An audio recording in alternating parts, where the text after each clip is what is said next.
The warning alarm screamed through the bridge of the Vryn exploration vessel Silverwing.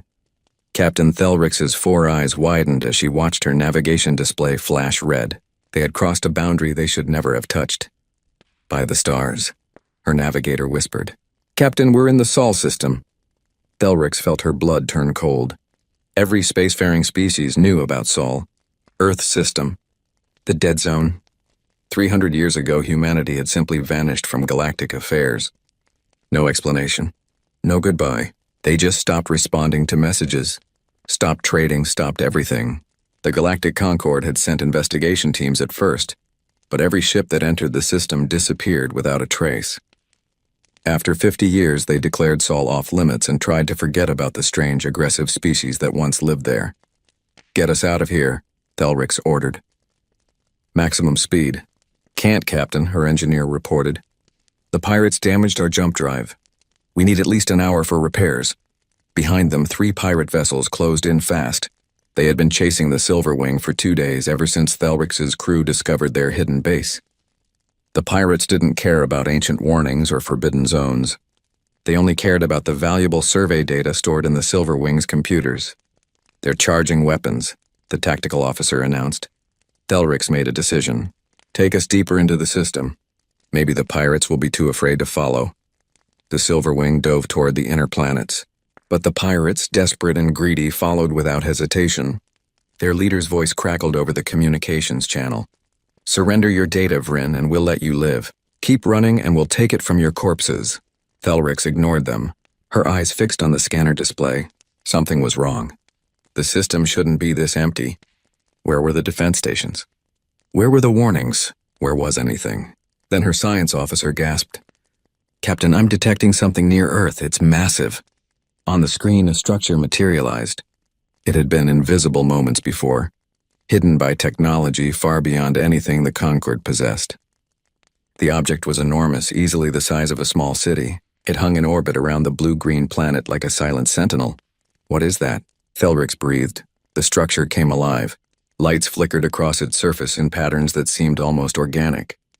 Then a voice filled every speaker on the ship. It spoke in perfect galactic standard, clear and emotionless. "Attention, unidentified vessels. You have entered restricted space. This is your only warning. Exit the Sol system immediately or defensive measures will be initiated." The pirate leader laughed. "Defensive measures? That thing's been dead for 3 centuries. It's probably just an automated recording." The largest pirate ship fired a missile at the structure. It was a powerful weapon, capable of destroying a military cruiser. The missile streaked through space, closing the distance in seconds. The structure didn't move. It didn't need to. A beam of pure white light shot from its surface and touched the missile. There was no explosion. The missile simply ceased to exist. One moment it was there, the next moment there was nothing but empty space. What just happened? The pirate leader's voice had lost its confidence.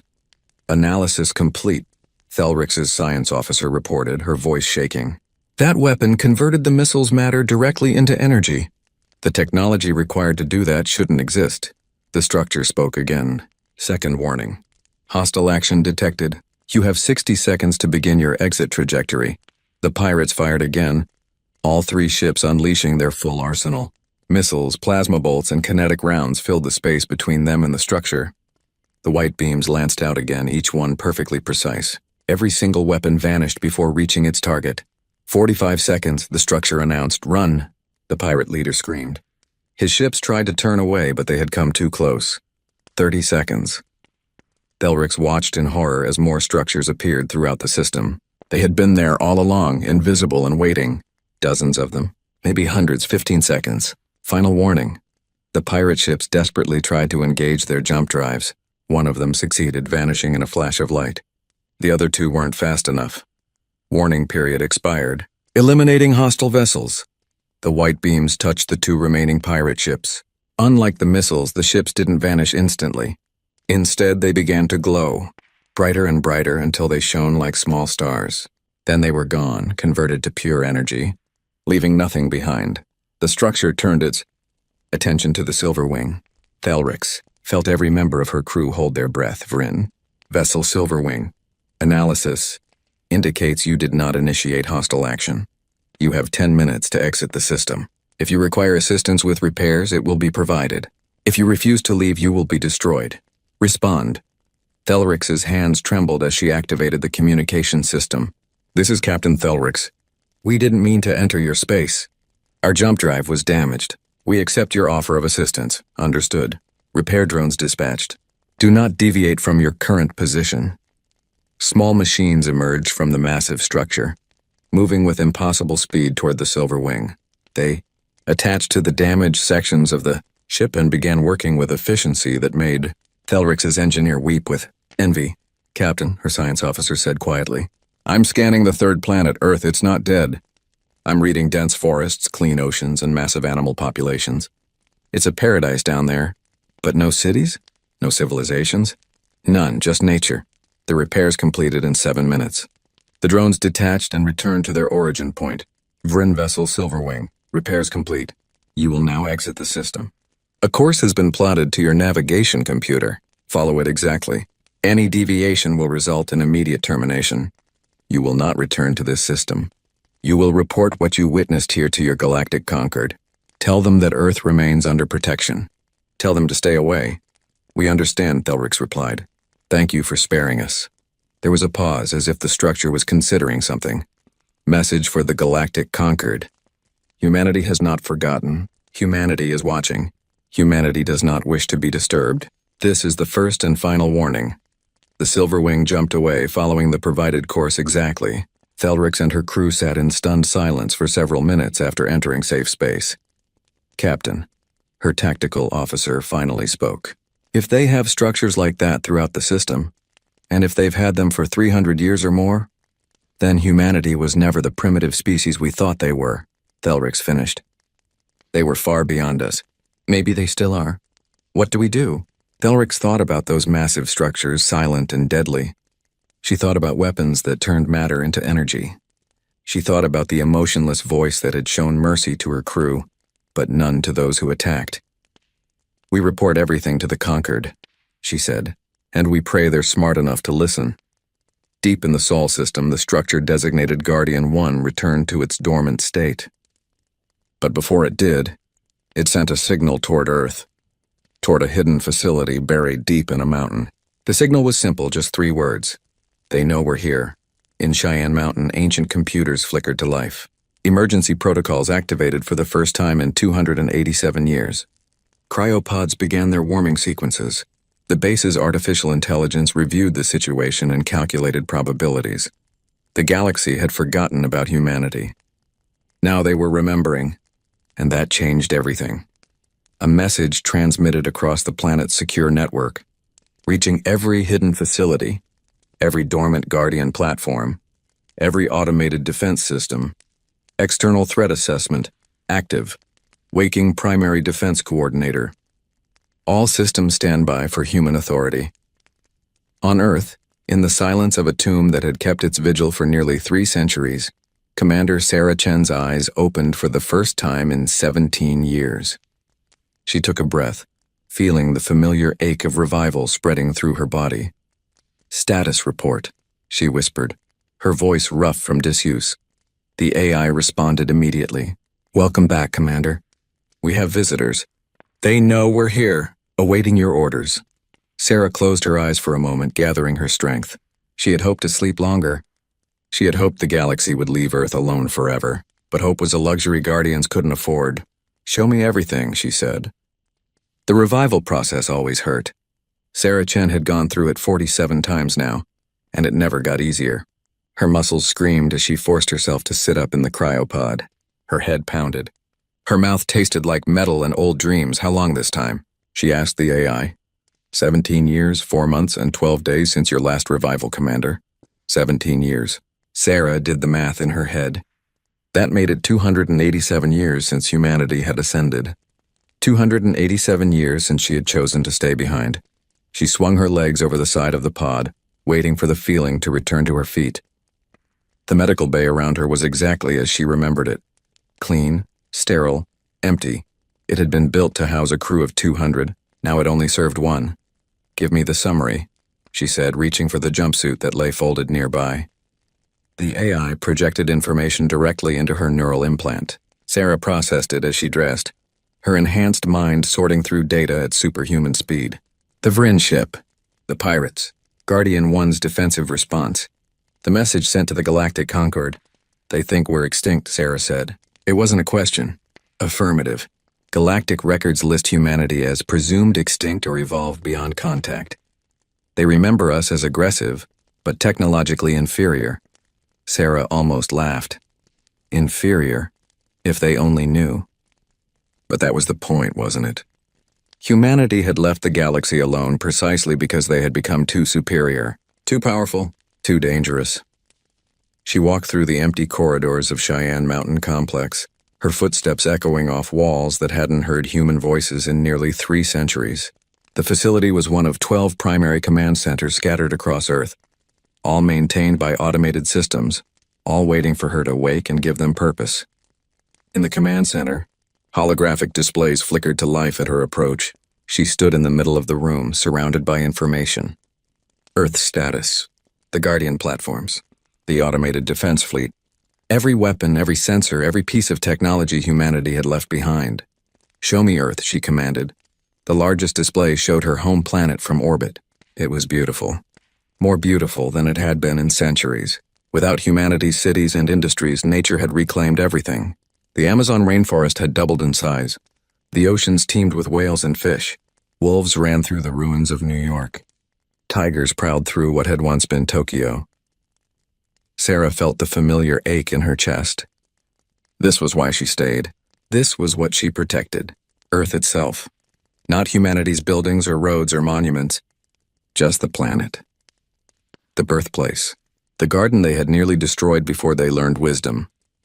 Guardian status report, she ordered. All 47 Guardian platforms operational. Energy reserves at 97%. No degradation in systems. Defensive fleet. 1,000 automated vessels ready for deployment. Weapon systems all active. Stealth systems functioning at optimal levels. 47 Guardians. Each one the size of a city. Each one capable of destroying entire fleets. Each one invisible to any scanning technology the current galaxy possessed. Humanity had built them during the last war, the one that had nearly ended everything. They had been insurance, protection against extinction. Now they were museum pieces. Relics of a violent past. Sarah was their caretaker. The last physical human left to remember what they represented. Show me the conquered fleet movements, she said. The display changed, showing her the space beyond Sol system. The AI highlighted several large groups of ships moving in various directions. One group caught her attention. It was heading toward Sol. 200 warships, according to the analysis. They're coming to investigate, Sarah said quietly. Probability 94%. Estimated arrival, 14 days, 7 hours. Sarah sat in the commander's chair, the same chair she had sat in 47 times before. Every time she woke, there was a new crisis. A probe getting too close, a mining expedition ignoring the warnings. Once, a scientific vessel had tried to land on Mars. Guardian 12 had removed it from existence before it touched the surface. But this was different. This was a fleet, an army. They weren't coming to explore. They were coming to challenge. Options, she said. The AI presented several scenarios. Destroy the fleet before it arrived. Allow them to enter and then destroy them. Negotiate. Hide and hope they left. Sarah reviewed each option, her enhanced mind calculating consequences and probabilities. 300 years ago, humanity would have chosen violence without hesitation. They would have seen the fleet as a threat and eliminated it. That's who they had been. That's why they had to leave. Open a secure channel to Guardian 1, she ordered. The connection established instantly. Guardian 1 was the oldest and most advanced of the platforms. It had been the prototype, the proof of concept that had led to all the others. It was also the closest thing Sarah had to a companion, though it was just an AI, not truly conscious. Commander Chen. Guardian 1's voice was calm and neutral. How may I assist? The fleet coming toward us. What do you assess as their primary motivation? Analysis indicates a combination of factors. Fear 68%. Curiosity 24%. Territorial concerns 8%. They're afraid of us, Sarah said. Correct. The demonstration of our defensive capabilities contradicted their understanding of human technology. They cannot reconcile their historical records with observed performance. This creates anxiety in their leadership. Sarah understood. The galaxy thought humanity was primitive. Now they had evidence that humanity possessed technology, centuries ahead of anything they had. From their perspective, it looked like humanity had been hiding their true capabilities all along. They would assume deception, conspiracy, threat. If we destroy that fleet, what happens? She asked. Short term, the immediate threat is eliminated. Medium term, the Galactic Concord declares Earth a hostile entity. Long term, probability of sustained warfare increases to 91%. And if we let them approach? Show them mercy? Unknown. Human mercy is not a value the current galactic civilizations associate with strength. They may interpret it as weakness or hesitation. Sarah closed her eyes. This was the impossible balance she had to maintain. Be strong enough to protect Earth. Be merciful enough to honor humanity's new path. Be wise enough to know the difference. I need to see the Ascended, she said quietly. The AI paused. Commander, you know they cannot answer. They exist beyond physical space. They cannot interfere. I know. But I can still ask. Sarah walked to a special chamber deep in the mountain. It was small and dark, with a single chair facing a communication device that had never received a response. She sat down and activated it anyway, sending her message out into dimensions she couldn't perceive, to the beings that humanity had become. This is Commander Sarah Chen, caretaker of Earth. Request guidance on the following situation. She explained everything. The Vrin ship, the approaching fleet, the impossible choices she faced. I've protected Earth for 287 years. I've woken 47 times. I've never let anyone threaten this planet, but I don't want to start a war. I don't want to kill thousands of beings just for being afraid. Tell me what to do. She waited in the silence. She always waited, even though she knew no answer would come. The Ascended had left physical space behind. They couldn't return. They couldn't speak. They could only exist in whatever higher state they had achieved. But Sarah asked anyway, because she was alone. Because the weight of protecting an entire planet pressed down on her every waking moment. Because sometimes even guardians needed to believe someone was listening. After an hour, she stood and returned to the command center. No answer had come. No answer ever came. AI, begin preparations for contact with the conquered fleet. I want full defensive positions but no aggressive posturing. Open a communication channel as soon as they enter the system. Acknowledged. What message will you transmit? Sarah thought about that. What do you say to people who fear you? How do you explain that you're not their enemy without sounding weak? How do you honor the memory of what humanity had been while showing what they had become? I'll tell them the truth, she finally said. That Earth is protected. That I'm its guardian. That I don't want to fight them. But I will if they force my hand. And if they don't believe you? Sarah looked at the displays showing her beautiful living planet. She thought about the forests and oceans. She thought about the animals that ran free. She thought about her duty. Then I'll show them what happens when you threaten something a human has sworn to protect. I'll show them why humanity left the galaxy. And I'll pray they're smart enough to learn from it. The AI processed this, preparing all systems. 14 days until contact. 14 days, Sarah repeated. She had that long to prepare. 14 days to get ready for the moment when the galaxy would finally remember why they had been so relieved when humanity disappeared. She hoped it would be enough. Supreme Admiral Korthal of the Zenthari stood on the bridge of his flagship, the Righteous Fury, and watched the Sol system grow larger on his displays. Behind him, 199 other warships maintained perfect formation. It was the largest military fleet the Galactic Concord had assembled in 50 years. Status report, he commanded. His tactical officer, a young Zenthari named Vektar, consulted his instruments. We're approaching the system boundary, Admiral. No contacts detected. No active scans, nothing. They're hiding, Korthal growled, waiting for us to come to them. He thought about the report from Captain Thelrix. The massive structure. The weapons that converted matter to energy. The emotionless voice that had destroyed 3 pirate ships without hesitation. The Concord Council had debated for days before deciding to send this fleet. Many had argued for caution, but Korthal had convinced them otherwise. We cannot let a single system dictate terms to the entire galaxy, he had told them. If these structures are truly as powerful as claimed, then we must assess the threat. If they are not, then we must reclaim Saul for the conquered. Either way, we cannot show fear. The Zenthari were warriors. They had led the conquered military for 2 centuries, ever since the Vrel-Kinneth Wars. Korthal himself had commanded fleets in 6 major conflicts. He was not a being who frightened easily, but he was also not a fool. He had studied the old records about humanity. They had been strange, unpredictable, violent in ways that seemed random to more civilized species. They fought wars over concepts like freedom and honor and pride. They refused to surrender even when defeat was certain. They had terrified the galaxy not because they were the strongest, but because they were the most willing to die. Then they had vanished. For 300 years, nothing. The galaxy had moved on. And now this. Crossing the boundary, Vectar announced. Korthal waited for alarms, for warnings, for something. Nothing happened. The fleet glided into the Sol system without incident. Maintain formation. Proceed to the 4th planet at sublight speed. Launch probe networks. Dozens of sophisticated scanning probes deployed from the fleet spreading throughout the system. They would provide detailed information about every rock, every piece of debris, every potential threat. Admiral, Vectar said hesitantly, I'm detecting something unusual near the 3rd planet. Show me. The display zoomed in on Earth's orbit. At first, Korthal saw nothing. Then the computer enhanced the image. Using every available sensor, a faint shimmer appeared in space like heat distortion. As the computer processed more data, a structure began to materialize on the screen. By the ancestor flames, Korthal whispered. The thing was enormous, bigger than any space station he had ever seen. And as he watched, more of them appeared throughout the system, near Mars, in the asteroid belt, around Jupiter, near Saturn. Dozens of them, all previously invisible. How did they hide from our scans?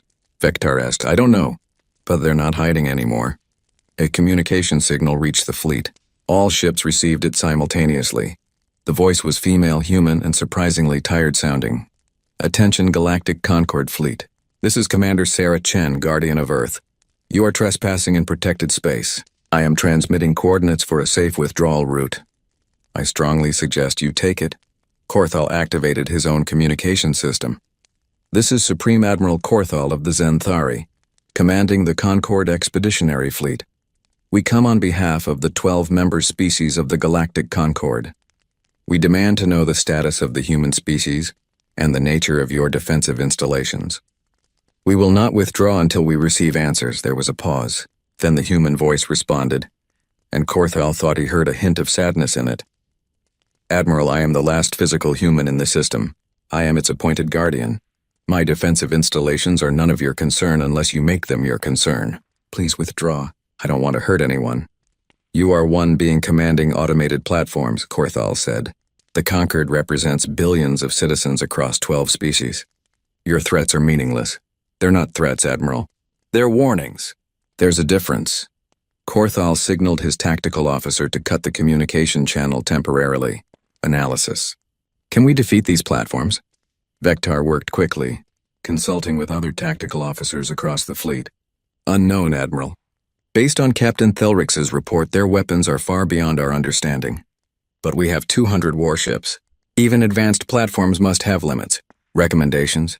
We could launch a coordinated strike on the nearest platform. Test its defenses without committing the full fleet. Korthal considered this. It was sound military strategy. Learn the enemy's capabilities before engaging fully. He reopened the communication channel. Commander Chen, we will launch a single probe toward your nearest platform. If you destroy a scientific probe, it will be considered an act of war against the Concord. Admiral, please don't do this. Launch probe, Korthal ordered. A small, unarmed probe detached from the Righteous Fury and moved toward Guardian 1. It transmitted scientific data, showing clearly that it carried no weapons. Korthal watched carefully, wondering if the human would dare to destroy it. Guardian 1 did not respond at all. The probe approached within 1,000 kilometers and began detailed scans. It recorded everything, sending the data back to the fleet. The platform is not reacting, Vectar reported. The probe is completing its scan. Korthal felt a moment of satisfaction. Perhaps the human was bluffing. Perhaps these platforms were old and slow and not as dangerous as claimed. Then the probe simply stopped transmitting. One moment it was sending data. The next moment, silence. Status of probe? Korthal demanded. Gone, Admiral. It's just gone. No explosion, no debris. It ceased to exist, the human voice returned. Your probe came too close. I warned you. It was converted to energy and dissipated. It felt no pain. I'm sorry. Korthal felt his anger rising. You destroyed a scientific instrument. That is an act of aggression, no, Admiral. It was an act of defense. You sent something into my protected space. I removed it. If you send your warships, I will remove them too. Please believe me when I say I don't want to do that. You threaten the conquered fleet? I'm protecting Earth, Admiral. That's all. Just Earth.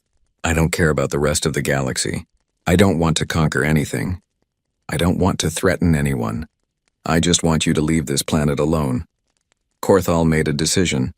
He had been tasked with assessing the threat. The only way to do that was to test it properly. Battle formation, he ordered. All ships prepare to advance on the structure near Earth. We will see if this Guardian is truly as powerful as she claims. The fleet reorganized, forming a wall of military might. 200 warships representing the combined military power of 12 species.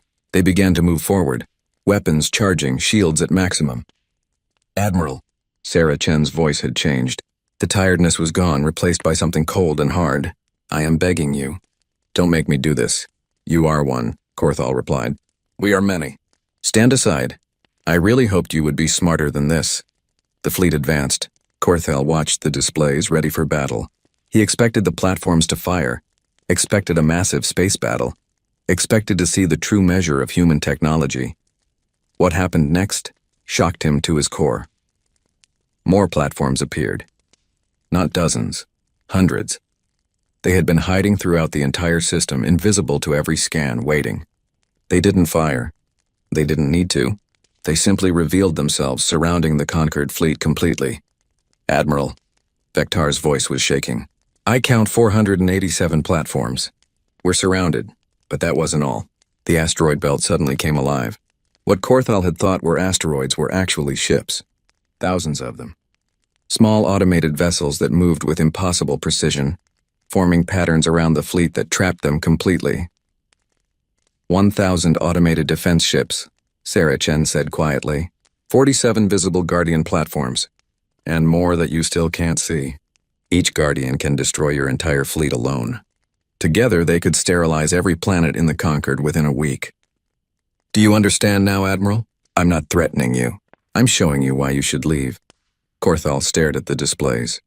His tactical officers were silent, overwhelmed by the sheer scale of what they were seeing. This wasn't a defense system. This was military might beyond anything the galaxy possessed. Why? He asked. If humans had this power, why did they leave? Why hide? Because power like this corrupts, Sarah replied. Because we were becoming monsters.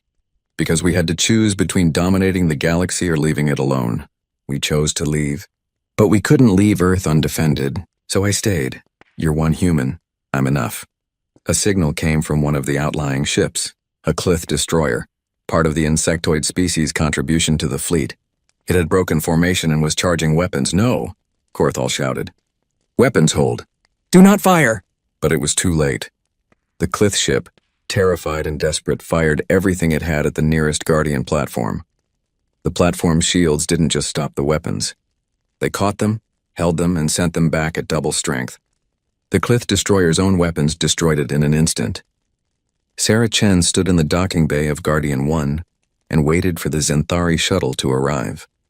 She had not met another living, breathing, thinking being in 17 years. Before that, it had been 19 years. She had almost forgotten what it felt like to stand in a room with someone who could talk back. The shuttle was small and heavily armed, though its weapons wouldn't do anything against the Guardian shields. Sarah watched through the internal cameras as it landed, its engines cycling down with practiced precision. A ramp extended and Supreme Admiral Korthal emerged. He was impressive, Sarah had to admit. The Zenthari were a warrior species, and it showed. Korthal stood nearly 3 meters tall, with scaled skin that shifted between red and gold. His forearms moved with controlled grace, and his eyes, all 6 of them, scanned the docking bay with military efficiency. Behind him came 3 guards and 1 other officer, probably an advisor. They all carried weapons openly. Sarah didn't blame them. She would have done the same. She stepped forward, alone and unarmed. She wore a simple jumpsuit with the old United Earth Defense Force insignia on the shoulder. No weapons, no armor. Just herself and the weight of 300 years of history. Supreme Admiral Corthal, she said, extending her hand in the human gesture of greeting. Welcome to Guardian 1. Corthal looked at her hand for a moment, then carefully reached out with one of his forehands and grasped it. His hand was huge, his grip strong but careful. He was being cautious not to hurt her. Commander Chen, he replied. His voice was deep and carried the growl natural to his species. Thank you for agreeing to meet. Thank you for requesting it instead of starting a war, Sarah said. She released his hand and gestured toward a corridor. Please follow me. I've prepared a meeting room. Your guards are welcome to accompany you, though I promise they're unnecessary. They walked through the Guardians' corridors. Corthal and his people looked around with obvious interest and carefully hidden fear. The Guardian was built on a scale that dwarfed anything the current galaxy used. The corridors were wide enough for 10 humans to walk side by side. The ceiling was 20 meters high. Everything was built with a grandeur that spoke of resources and technology used without concern for cost. This station is enormous, Corthal observed. It must have taken decades to build. 18 months, Sarah replied. When humanity built the Guardians, we were motivated. We had nearly destroyed Earth in the last war. We built these to make sure it could never happen again. The last war? Against ourselves. Human against human. The war that taught us we needed to change or die. She led them into a meeting room that seemed more like a museum. The walls were covered with screens showing images of Earth through history, ancient forests, early human civilizations, industrial cities, nuclear explosions, ruined battlefields, and finally Earth as it was now, green and alive and free. In the center of the room was a simple table with chairs sized for both humans and larger species. Sarah had replicated them using the Guardian's fabrication systems, adjusting the designs based on scans of the Zenthari shuttle. Please sit, she offered. Can I provide refreshments? The fabricators can create food and drink for most species. Corthal sat, his guards positioning themselves by the door. No, thank you. I prefer to keep this brief. I have questions, Commander Chen. I'll answer what I can. Where are the humans? The real answer, not the cryptic warnings your AI gave us. Sarah sat across from him. She had prepared for this question. She had prepared for all the questions. But preparation didn't make the answers easier to give. They ascended, she said simply. 302 years ago, humanity achieved a level of technological and philosophical advancement that allowed them to transcend physical existence. They moved beyond matter and energy into states of being we don't have words for. They're still here in a sense, but not in any form you or I can perceive. Corthal's 6 eyes narrowed. That sounds like fantasy, like religious mythology. I know how it sounds, but it's true. I was there. I watched it happen. 40 billion humans all at once simply stepped out of physical reality. They left behind their bodies, their cities, their technology. Everything except Earth itself. And you didn't go with them? Sarah smiled sadly. I was offered the choice. We all were. Some of us chose to stay behind. Someone had to protect Earth while it healed from what we had done to it. Someone had to make sure no other species tried to claim it or strip it of resources. We drew lots, I won. Or lost, depending on how you look at it. Won or lost, Corthal seemed confused. I get to stay and protect the most beautiful planet in the galaxy, Sarah explained. But I'm alone. The others who stayed with me. The other caretakers, they've all passed on. Natural causes, mostly. A few chose to end their service early. I'm the last one. I've been the last one for 73 years now. She saw something shift in Corthal's expression. Understanding, perhaps, or pity. She didn't want either. Why not let Earth take care of itself? He asked. Why stay? Because it's home, Sarah said simply. Look. She activated the display screens, showing live feeds from Earth's surface. Elephants in what used to be London. Dolphins in the flooded ruins of Venice. Forests growing through the streets of Tokyo. Wolves howling in the Rocky Mountains. Birds nesting in the remains of the Eiffel Tower. This is what Earth became when we left it alone, Sarah continued. This is what it always wanted to be. A garden, a paradise, the birthplace of humanity. We nearly killed it with our wars and our greed and our inability to think beyond our own needs. When we finally learned wisdom, when we finally understood what we had done, we made a choice. We would leave. But we would leave someone to guard what we had nearly destroyed. Corthell studied the images. It is beautiful, he admitted. It's everything, Sarah said quietly. It's the reason I wake up every 17 years or so, check the systems, handle whatever problems have arisen, and go back to sleep. It's the reason I've lived for 334 years. It's the reason I'll keep living until either the Guardians fail or humanity returns or I finally make a mistake and die. That sounds lonely. It is, but it's also an honor. I get to protect something worth protecting. How many beings can say that? Corthell was quiet for a moment. Then he asked the question Sarah had been waiting for. What happens if we don't leave? If the Conquered decides Earth is too valuable to ignore? If we decide your technology is too dangerous to leave in the hands of one person? Sarah had thought about this question for 3 centuries. She had considered every possible answer. In the end, there was only one truth she could speak. Then I would fight you, she said, and I would win. Not because I want to. Not because I hate you or fear you or wish you harm, but because I made a promise. I promised to protect Earth. I will keep that promise even if it means destroying every ship you send. Even if it means your entire Conquer declares war on Sol. Even if it means I have to become the monster humanity was trying not to be. You would commit genocide to protect one planet? I would do what I had to do. But Admiral, it wouldn't be genocide. It would be self-defense. You would be the ones attacking. I would be the one responding. There's a difference. Corthell stood and walked to the windows. They showed Earth hanging in space, blue and green and achingly beautiful. He stared at it for a long time. I have led fleets in 6 wars, he said finally. I have seen planets burned. I have ordered the deaths of millions of enemy combatants. I am not a peaceful being, Commander Chen. My species does not value mercy the way we value strength. I know, Sarah said. I read about the Zenthari before you arrived. You're warriors. You respect power. Yes, and that is why I must tell you something. Corthell turned to face her. There is a faction within the Conquered that does not trust you. The Clith, you saw one of their ships fire on your Guardian. That was not an accident. That was not fear. That was a test. A test of what? Of your restraint. They wanted to see if you would annihilate the entire fleet in response to one ship's actions. You didn't. You only destroyed the ship that attacked. That tells them something important. What does it tell them? That you value proportional response. That you show mercy when possible. That you are in your own way civilized.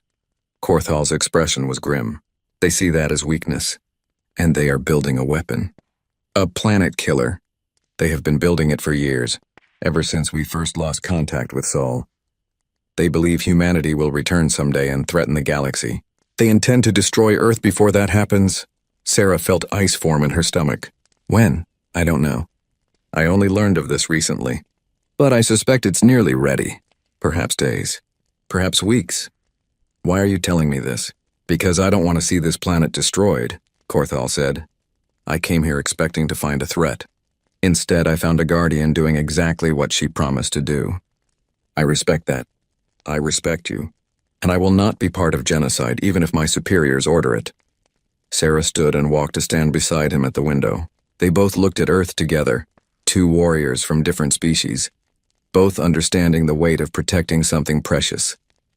If they attack, Sarah said quietly, I'll have to stop them, and stopping a planet-killer weapon might mean going beyond Sol's boundaries. It might mean taking the fight to them. I know. 14 minutes, Sarah's mind calculated possibilities at superhuman speed. The planet-killer was coming in fast, far faster than anything should be able to move through space. The Clith had obviously been planning this for a long time. They had positioned their weapon carefully, waiting for the right moment. How did they hide it from my sensors? Sarah demanded of the AI. Unknown. The technology is not familiar.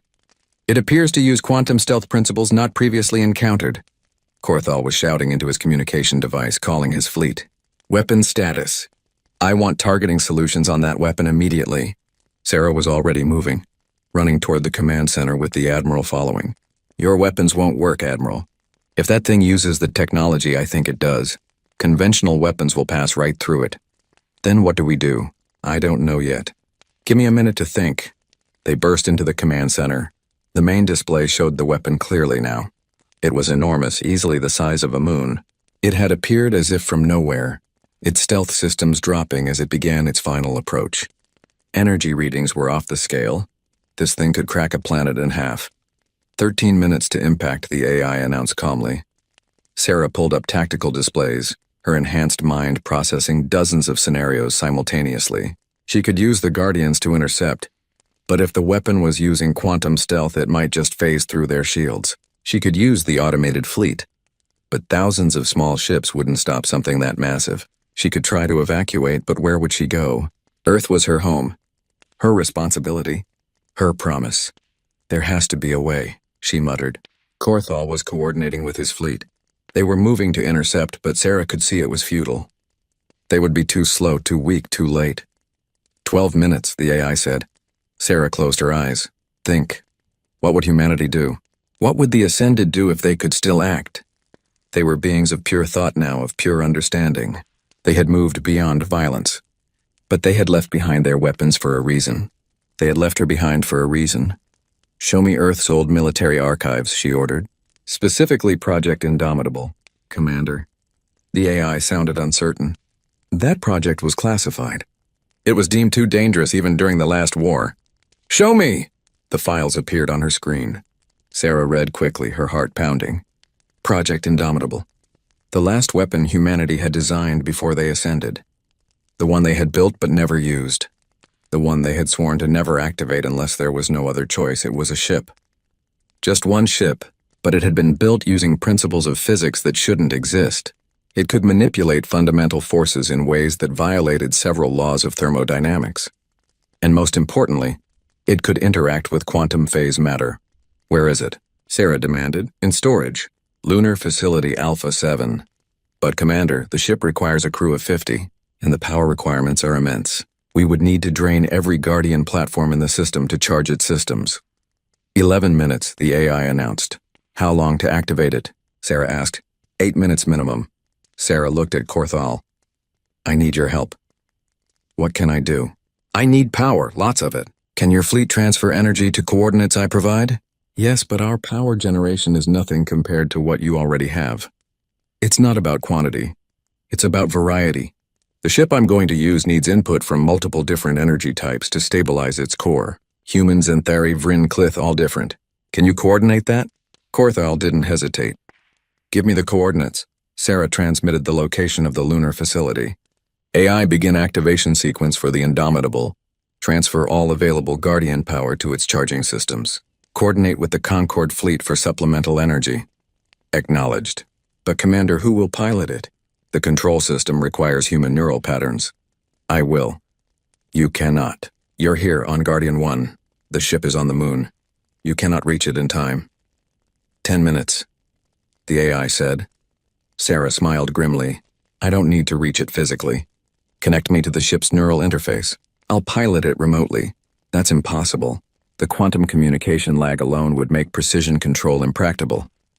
Nothing's impossible, just improbable. Do it. The AI hesitated for exactly 0.3 seconds, which for an advanced AI was the equivalent of deep consideration. Then it complied, establishing neural link. This will hurt. It did hurt. Sarah gasped as the connection formed, her consciousness suddenly existing in two places at once. Part of her remained in the Guardian command center. Part of her was now connected to the Indomitable, feeling its systems wake up after 3 centuries of sleep. The ship was beautiful, sleek and deadly, and built with the kind of desperate brilliance that only comes from facing extinction. Humanity had poured everything they knew into this vessel. It was their final statement, their last resort, their ultimate weapon, and Sarah was going to use it to save, not destroy. 9 minutes, the AI announced. Power transfer at 40%, Korthal reported. The fleet is coordinating. We're giving you everything we have. Sarah could feel the energy flowing into the Indomitable. Through her neural link, she became aware of every system, every weapon, every capability. The ship had something called a matter transmutation cannon. It could restructure atomic bonds, changing one element into another. That's what she needed. 8 minutes. Power at 70%. That's enough, Sarah said. Launching. The Indomitable tore free from its lunar dock, accelerating at speeds that would kill any unprotected organic crew. Sarah didn't feel it. She was pure consciousness in the ship's systems, her body safe in the Guardian while her mind rode the most advanced weapon humanity had ever built. She plotted an intercept course. The planet killer was still approaching Earth, its quantum shielding making it partially intangible. Impossible to stop with conventional weapons, but the Indomitable wasn't conventional. 7 minutes, Sarah pushed the ship faster. Space blurred around her. The conquered fleet watched in amazement as the human ship moved at velocities that shouldn't be possible. 6 minutes. She was close now, close enough to see the planet killer clearly. It was ugly, built purely for function with no grace or artistry. Just a massive weapon designed to kill a world. Sarah felt anger rise in her chest. How dare they?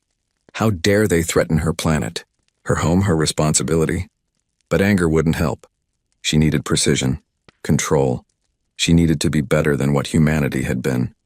5 minutes. Sarah engaged the matter transmutation cannon. It charged up, drawing power from the ship's core, from the Guardians, from the conquered fleet.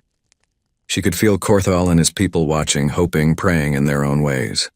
4 minutes. She fired. The beam from the Indomitable wasn't destructive. It didn't explode the planet killer or vaporize it. Instead, it touched the weapon's quantum shield and began to change it. At the atomic level, the shield's exotic matter started transmuting into normal matter. The quantum phase effect collapsed. The planet killer became fully real again, fully vulnerable. 3 minutes.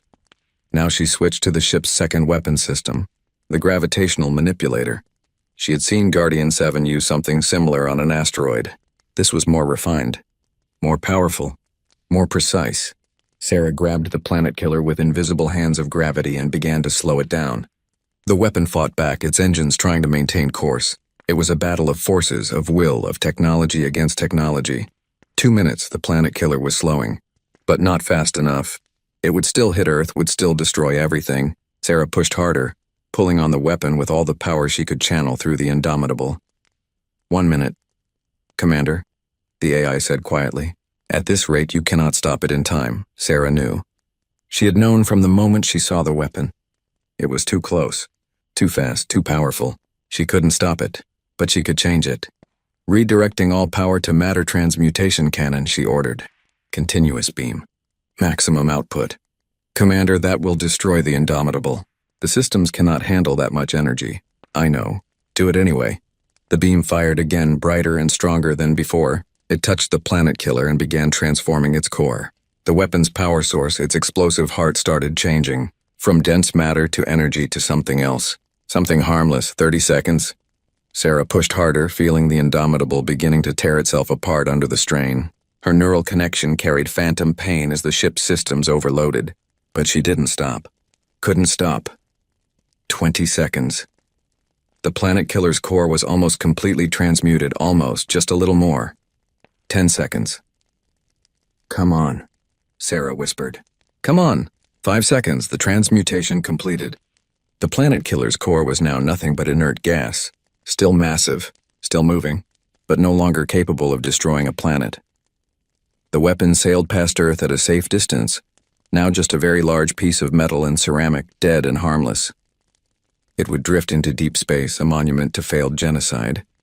Sarah released her connection to the Indomitable. The ship, drained of all power and damaged beyond repair, drifted silently in space. It had served its purpose. One last mission after 3 centuries of waiting. Back in Guardian 1's command center, Sarah's body slumped in her chair. Korthal caught her before she fell.